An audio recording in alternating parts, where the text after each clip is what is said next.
Muita paz aos caros irmãos e irmãs da divina mensagem do Cristo Jesus, a esta instituição espírita que sempre tem levado a mensagem do Cristo Jesus. Falar de Jesus como a essência do Espiritismo, dessa doutrina rediviva, nos convida a grandes reflexões da grande missão espiritual do Mestre Jesus, quando aqui esteve com todos nós. Quando o amor veio à Terra. Quando o amor veio à Terra, era a presença deste grande coágulo de luz que permaneceu entre todos nós durante 33 anos terrestre. Era a grande jornada do Espírito mais perfeito que conviveu conosco, trazendo a sua boa nova, a boa nova da esperança para as almas humanas em trânsito neste mundo que é conhecido como provas e expiação e que caminha de passos largos para uma nova trajetória do mundo em regeneração. Quando o amor veio à Terra, foi a presença do Filho do Homem entre todos nós, o próprio governador espiritual da Terra, iria realizar a sua supervisão, a sua grande orientação para todos nós, quando ele teria como função específica de supervisionar, de administrar a aplicabilidade das suas parábolas terapêuticas para esse reino em litígio, para esse reino em busca da supremacia dos valores espirituais. Jesus, quando iniciou o seu grande projeto espiritual, iria no velho mundo da antiga Roma, dos Césares, ele iria lançar as suas redes para iniciar em pescar as novas almas humanas para o reino de Deus, para o reino deste grande arquiteto divino, conforme está inserida na primeira pergunta do Livro dos Espíritos, que é Deus. E os Espíritos iria responder ao codificador Allan Kardec que Deus é a inteligência suprema, a causa primeira ou primária de todas as coisas. Jesus iniciou seu grande projeto de reformulação ética e moral para a humanidade, quando na Galileia, no mar de Genezaré, ele inicia convidando aquele que seria um dos grandes trabalhadores do cristianismo redivivo, um dos grandes apóstolos da época, que seria conhecido nos anais da história da humanidade como o grande apóstolo Simão Pedro. Jesus convida Simão Pedro para participar deste grande reino que estava sendo implantado na mente e no coração de todos nós. Jesus convida Simão Pedro e lhe pergunta: Simão, tu desejas trabalhar na seara da casa do meu pai, pescando almas, renovando as almas humanas para esse reino que estamos implantando no orbe terrestre? Simão Pedro fica envolvido pela estesia do amor, pelo campo gravitacional do amor que exalava daquela alma sublime que era o Cristo Jesus. Quando em um determinado momento, Jesus inicia esse reino diferente. Ele vai aplicar, como nós sabemos, da sua terapêutica. As parábolas de Jesus tinha e tem uma função terapêutica. Função terapêutica essa que é realizado de dentro para fora. Eu sempre digo que as parábolas de Jesus é essa função terapêutica. E quando Jesus, antes de iniciar a pregação desse reino diferente, ele tem um encontro na calada da madrugada proposto pelo doutor Nicodemos. Doutor Nicodemos questiona o Rabi. Rabi, que mundo diferente é esse? O que significa nascer de novo?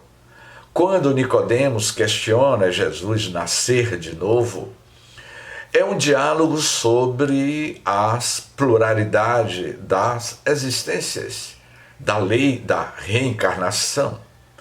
E Nicodemos não entende muito bem a dialética do Cristo.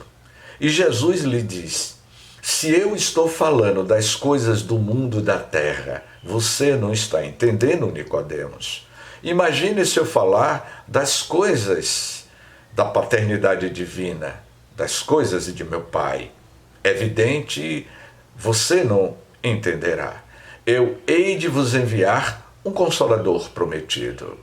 E quando Jesus falava do Consolador prometido, ele estava se referindo para que, no futuro da humanidade, ele iria revelar para o mundo, milênios depois, aquilo que até o presente momento ele não poderia falar por conta da maturidade psicológica do entendimento do teu evangelho para a Galileia, para a Palestina. Jesus, durante a sua trajetória, convivendo com as pessoas mais simples, os mais necessitados e também alguns doutores da lei, ele estava sempre contextualizando a sua linguagem através de parábolas, através de metáforas, como por exemplo, quando Jesus abordou a questão da parábola do joio e do trigo, Jesus estava se referindo em uma das suas mais belas metáforas, porque ele tinha que contextualizar a sua linguagem cósmica universal para uma linguagem de entendimento do nível da maturidade da civilização de então. Então Jesus conta a parábola do joio e do trigo. Havia um fazendeiro, e este fazendeiro tinha um vizinho. Era um vizinho invejoso, egoísta, e por ser invejoso e egoísta, desejando prejudicar esse fazendeiro, seu vizinho, joga uma semente venenosa, que é o joio. O joio é uma semente venenosa.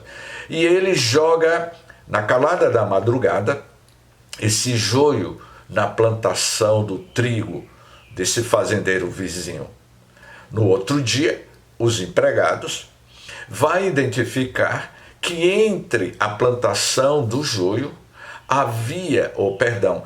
na plantação do trigo havia sementes do joio jogada pelo fazendeiro maldoso. E aí os empregados perguntam ao senhor da fazenda: senhor, queres que eu arranque o joio? E qual foi a resposta que o fazendeiro deu?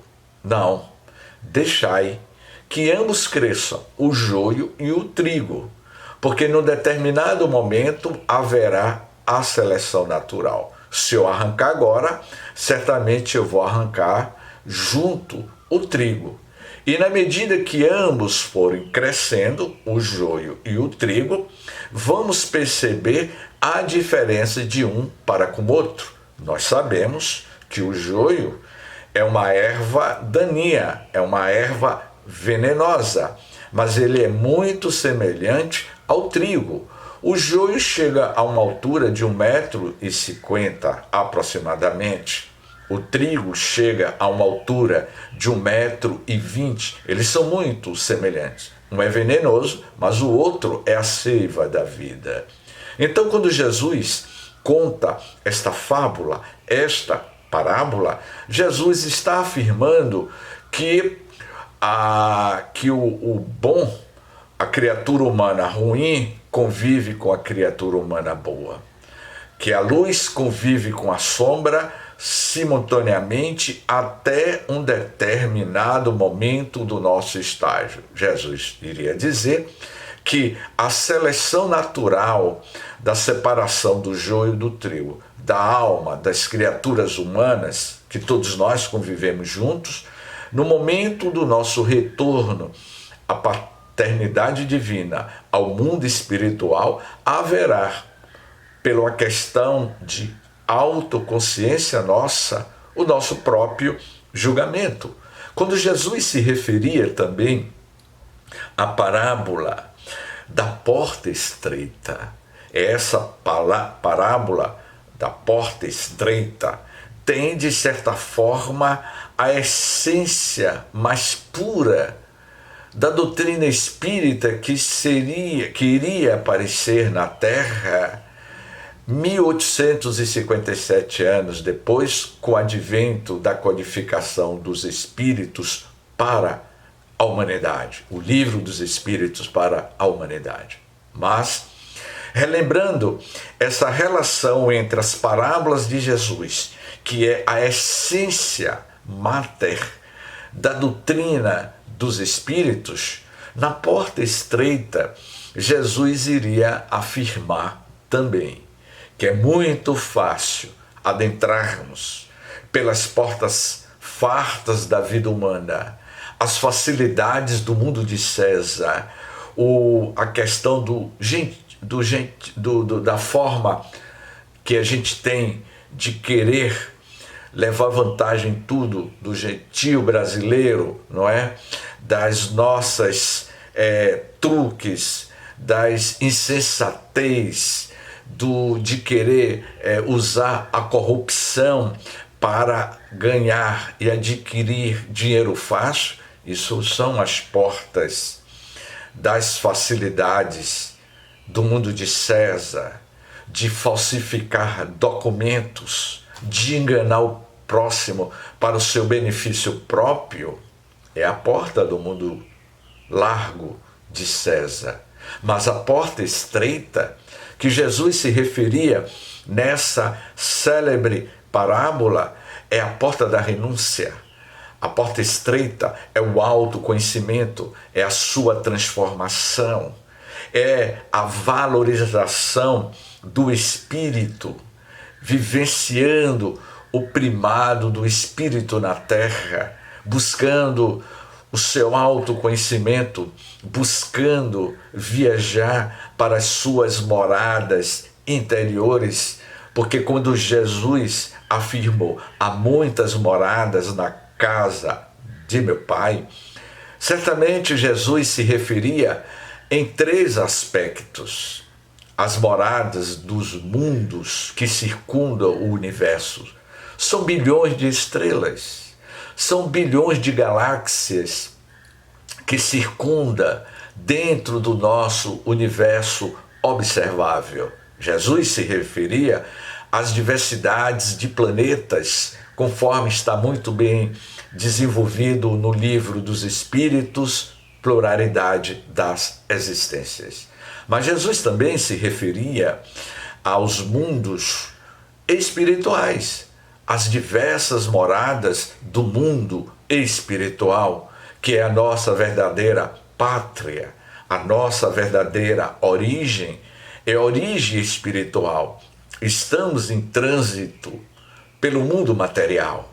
O planeta Terra é uma escola, é uma oficina, é um hospital, um laboratório pela qual a alma encarnada vai vivenciar as suas experiências evolutiva, vivendo em um corpo transitório. Mas Jesus também afirmava sobre outro tipo de morada. Essa morada são as nossas moradas internas. Há muitas moradas no teu mundo íntimo. Essas moradas no nosso mundo íntimo que são os grandes desafios, a busca deste mundo desconhecido que existe dentro de cada um de nós. Nós enviamos naves espaciais, satélites espaciais como o telescópio Hubble para escanear, fotografar probabilidades de vidas em outros planetas, em outras estrelas, mas nós não conseguimos ainda realizarmos uma viagem a esse país desconhecido, a esse país longínquo dentro de você, dentro de nós. Essas grandes moradas que ainda é muito desconhecido de nós mesmos, porque nós não nos conhecemos na sua essência, conforme Teresa de Ávila iria escrever um livro sobre o calabouço da alma, a alma interior que existe em nós, o castelo interior existente em cada um de nós, que nós desconhecemos esses calabouços, esses castelos, esses compartimentos de um grande castelo que somos nós. Então, essa grande morada que o Cristo se referia é o autoconhecimento, é você tomar consciência das grandes moradas, das infinitas subpersonalidades que você é. Essas grandes legiões que Jesus se referia à expulsão de legiões de espíritos, podemos também afirmar que essas grandes legiões estão dentro de você. Quantas subpersonalidades nós possuímos?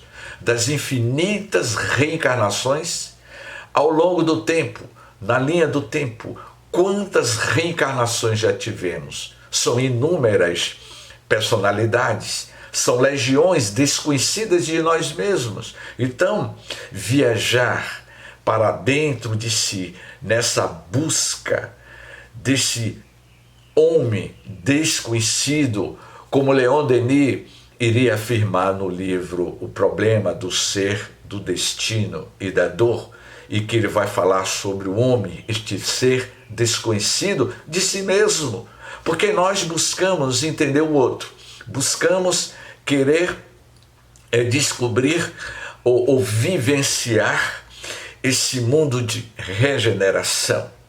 E esse mundo de regeneração está muito associado a essas novas moradas. O mundo de regeneração está dentro de você. O mundo de provas e expiações também está dentro de você.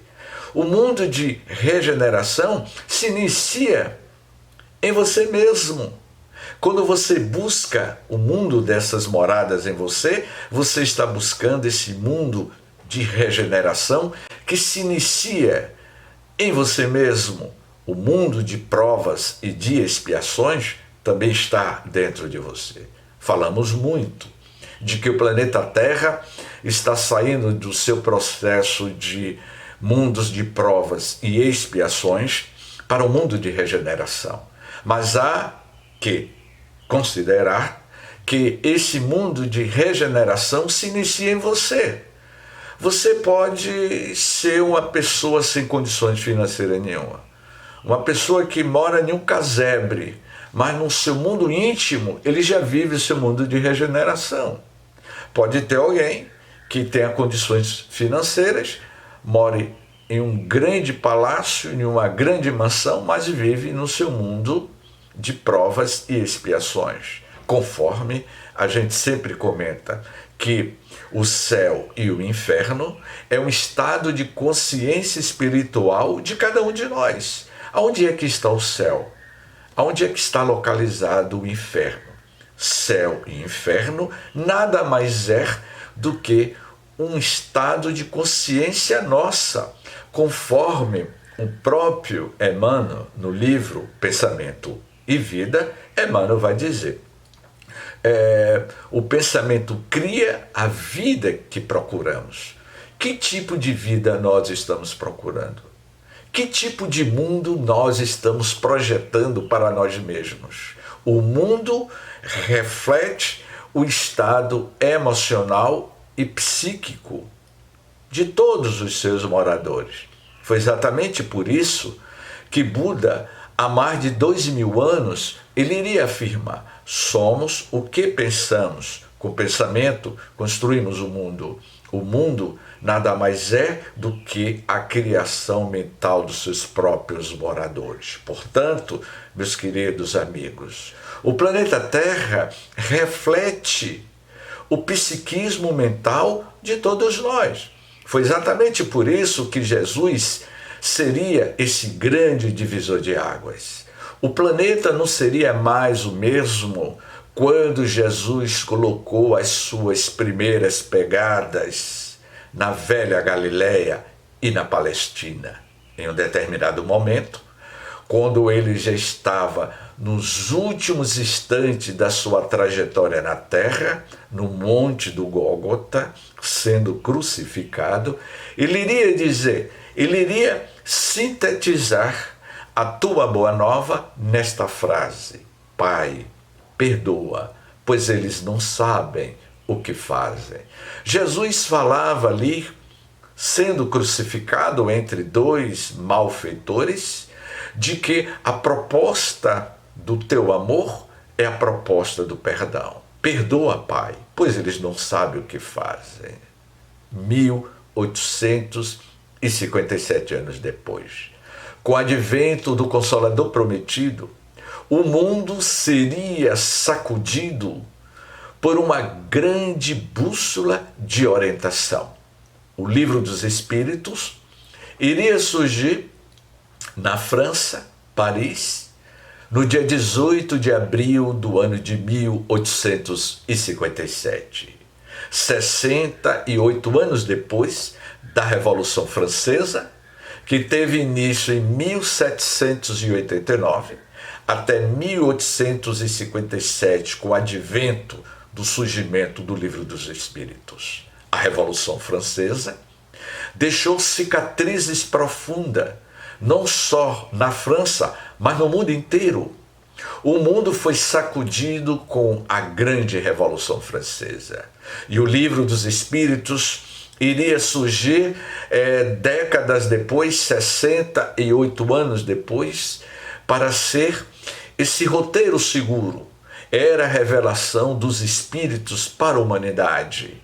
Seria uma nova proposta, onde aquele jovem notável, o professor Rivail, iria se debruçar diante de um novo fenômeno que estava sacudindo a sociedade parisiense da época. O mundo estava assombrado com as mesas girantes. Os espíritos começariam a falar na sociedade parisiense de estudos espíritas, na presença daquelas jovens que seriam as pioneiras, os instrumentos de comunicação dos espíritos para ditar esta obra notável que foi o Livro dos Espíritos. O Espiritismo, conforme todos nós sabemos, é o cristianismo redivivo na sua mais pura essência. Seria esse cristianismo redivivo em uma nova linguagem, em uma nova terminologia pedagógica para o século XIX, em que o Livro dos Espíritos iriam nos apresentar novas diretrizes. E os Espíritos revelam a Kardec, neste Código de Ética Moral, em 1019 perguntas, tratados como, por exemplo, na primeira parte do Livro dos Espíritos, os Espíritos revelam a Kardec na sua primeira pergunta. Kardec formula: que é Deus? E os Espíritos iriam responder: Deus É a inteligência suprema a causa primeira ou primária de todas as coisas. É nesse primeiro capítulo que vai ser revelado a origem do mundo, a formação dos mundos. E os espíritos revelam a Kardec que a formação dos mundos tiveram o seu princípio no Criador. E quem é esse Criador? Deus, a essência de tudo, porque todos nós estamos mergulhados nessa inteligência suprema. Nós somos a mais pura expressão do amor de Deus na Terra, porque nós somos de essência divina. No Livro dos Espíritos, na segunda parte do Livro dos Espíritos, os Espíritos vão revelar a Kardec de forma fidedigna sobre a comunicabilidade dos Espíritos, a questão da pluralidade das existências, das inúmeras reencarnações. É nessa segunda parte que ele vai fazer um estudo sociológico e antropológico das nossas vidas sucessivas. E na terceira parte do Livro dos Espíritos, que é um tratado de ética moral, a terceira parte fala das leis morais da vida, que está relacionado ao Evangelho segundo o Espiritismo. É um código de ética da transformação. Vai falar da lei de reprodução, da lei de trabalho, da lei de amor, de justiça, de solidariedade. Vai falar sobre a lei da conservação do meio ambiente. O Livro dos Espíritos já falava, de certa forma, sobre a ecologia, a relação do homem para com o meio ambiente. E a quarta e última parte do Livro dos Espíritos vai falar das esperanças e consolações. As nossas futuras existências. Será que existe inferno e purgatório? Será que existe um céu nos esperando? É nessa quarta parte que os Espíritos revelam a Kardec de que o céu e o inferno, as nossas esperanças e consolos, está muito centrado na forma como nós administramos a nossa atual existência. Eu sempre digo que passado, presente e futuro, eles estão entrelaçados um ao outro. Como, por exemplo, o que nós somos hoje, no atual presente, é fruto do que fizemos no passado. Portanto, nós estamos colhendo no presente o que fizemos no passado. Nós seremos no futuro o que estamos fazendo no presente. Portanto, meus caros irmãos, passado, presente e futuro, ele está interrelacionado, porque a vida é uma só. A vida do ser espiritual, conforme os espíritos responderam a Kardec, que o espírito é o princípio inteligente do universo. Sendo o princípio inteligente do universo, nós só temos uma única vida. Temos corpos diferentes, em períodos encarnatórios diferentes, mas o princípio inteligente do universo, que é o espírito, ele é eterno e periodicamente ele se manifesta na Terra em corpos diferentes, conforme nós conhecemos como um dos grandes dogmas da filosofia espírita, da ciência espírita, que é o dogma da reencarnação.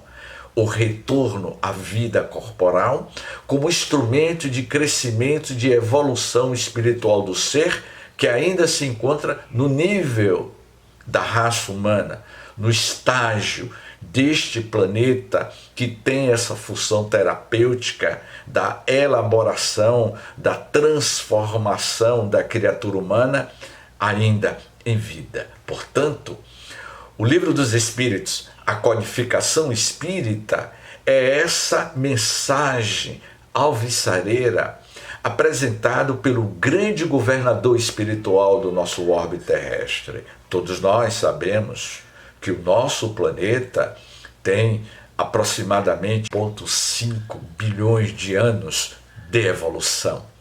E ele, na qualidade de governador espiritual da Terra, ele tem, ao longo da sua administração, junto com seus prepostos diretores espirituais, que cuida da evolução ética, moral e climática da Terra, propostas de nos impulsionarmos para a nossa evolução.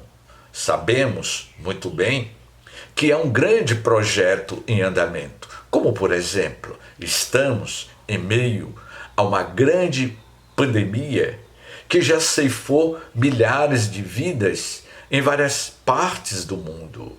Nós sabemos que essas pandemias, como ocorreu no início do século XX, 1917 a 1919, o mundo foi sacudido pela gripe espanhola. E a gripe espanhola, naquele período de 3 anos, ceifou 50 milhões de vidas. E muitos de nós perguntamos: qual a origem dessas grandes pandemias? E os Espíritos vai responder no último capítulo do livro A Gênese. Em A Gênese são chegados os novos tempos. Os Espíritos revelam a Kardec que esses grandes cataclismos, de grandes pandemias, cataclismos com as mudanças climáticas da Terra, os grandes terremotos, as erupções e as doenças de pandemias têm uma função de impulsionar o progresso da humanidade. Portanto, meus queridos irmãos, tenhamos nós consciência de que o Cristo é essa grande bússola de orientação para o mundo que está no seu processo de transformação. Quando o amor veio à Terra. Quando o amor veio à Terra, meus queridos irmãos, é exatamente essa missão do Cristo de nos convidarmos a todos nós participarmos da sua grande bem-aventurança. Quando Jesus, no Sermão do Monte, o Sermão do Monte ficava aproximadamente a 3 quilômetros da residência de Simão Pedro. Jesus caminhava, seguindo, subindo ao sopé.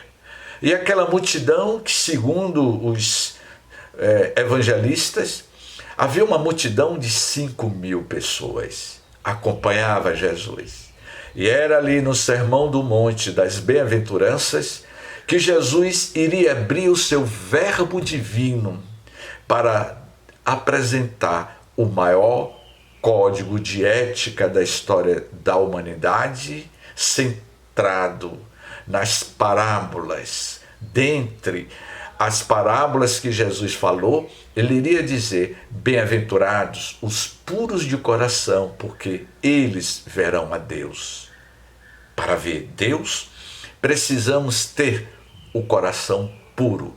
E ter o coração puro significa a renovação interior, significa a sua transformação, significa se tornar espíritos puros, porque ver Deus significa iniciarmos estágios diferenciados dentro de nós.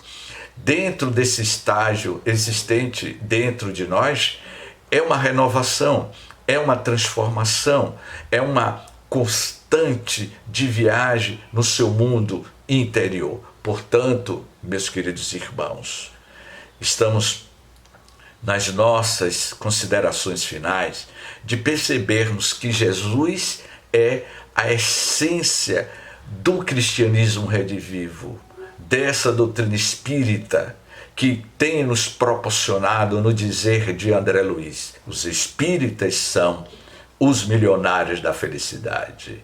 E por que nós somos os milionários da felicidade? Porque a doutrina espírita nos lança de súbito a uma proposta de uma grande revolução dentro de você mesmo. A doutrina espírita, ela tem essa proposta de lhe revelar algo que até então era desconhecido de você mesmo. Portanto, meus queridos irmãos, que tenhamos Jesus como o alfa e o ômega na nossa trajetória de evolução pelos caminhos da vida. Que possamos, diante desses grandes desafios que estamos enfrentando, façamos uma reflexão. Afinal de contas, o que eu estou fazendo diante desta grande pérola que é os postulados da doutrina espírita, que vai me servir para as futuras reencarnações, que vai me servir em mudar a minha postura, a forma como eu penso, como eu ajo diante dos grandes desafios da vida. Que o Mestre Jesus nos abençoe, nos dê força e referência para o nosso crescimento espiritual. Gratidão a todos, que Jesus nos abençoe.